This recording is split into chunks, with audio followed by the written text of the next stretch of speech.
6 de novembro, fundamento profético. Estamos em São Lucas, capítulo 24. Falava ainda essas coisas quando Jesus apareceu no meio deles e lhes disse: paz seja convosco. Eles, porém, surpresos e atemorizados, acreditavam estarem vendo um espírito. Mas ele lhes disse: por que estáis perturbados e por que sobem dúvidas ao vosso coração? Vede as minhas mãos, os meus pés, que sou eu mesmo. Apalpai-me e verificai, porque um espírito não tem carne nem ossos, como vedes que eu tenho. Dizendo isso, mostrou as mãos e os pés. E por não acreditarem eles ainda por causa da alegria, e estando admirados, Jesus lhes disse: tendes alguma coisa para que comer? Então lhes prepararam um pedaço de peixe assado e um favo de mel, e ele comeu na presença deles. A seguir, Jesus lhes disse: são estas as palavras que eu vos falei, estando ainda convosco.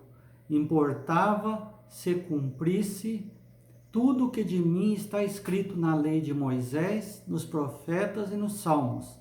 Então lhes abriu o entendimento para compreenderem as Escrituras.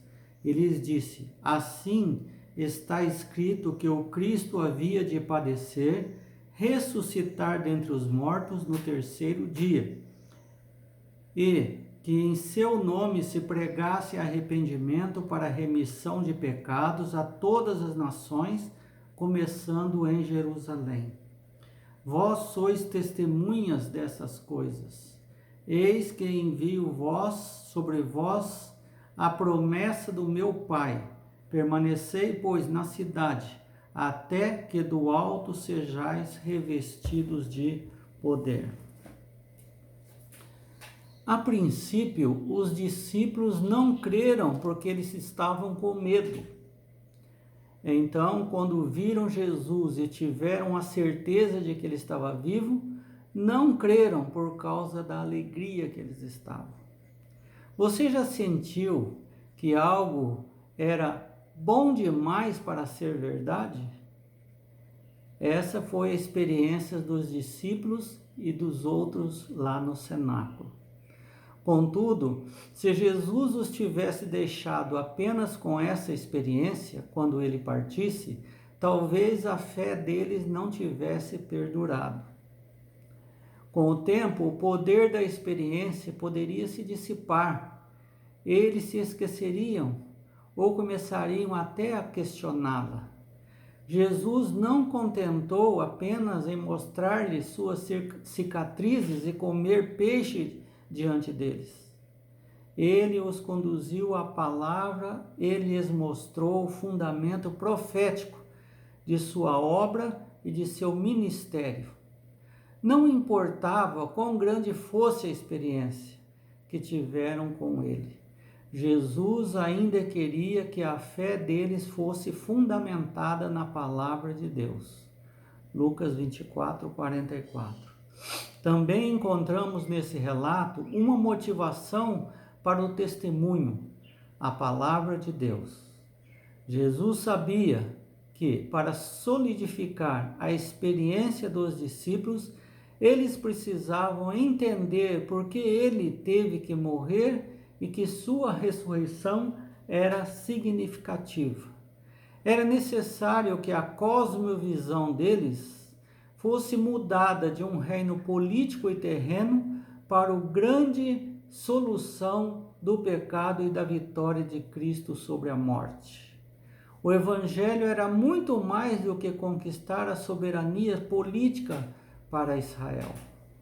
Revelava a vitória de Cristo sobre Satanás, a garantia que um dia a maldade seria destruída e a terra seria recriada e que Deus estaria entre seu povo.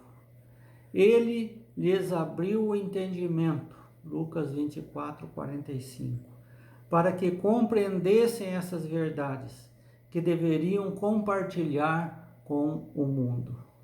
Nossas experiências com Jesus não podem firmar-se sem o fundamento da palavra de Deus, incluindo as profecias que apontam para a história e para os eventos que incluem o primeiro e segundo adventos e conduzem a ela.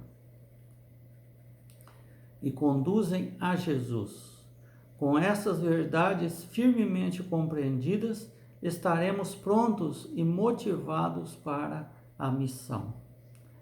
Você está bem fundamentado nas profecias que apontam para a primeira e segunda vinda de Cristo?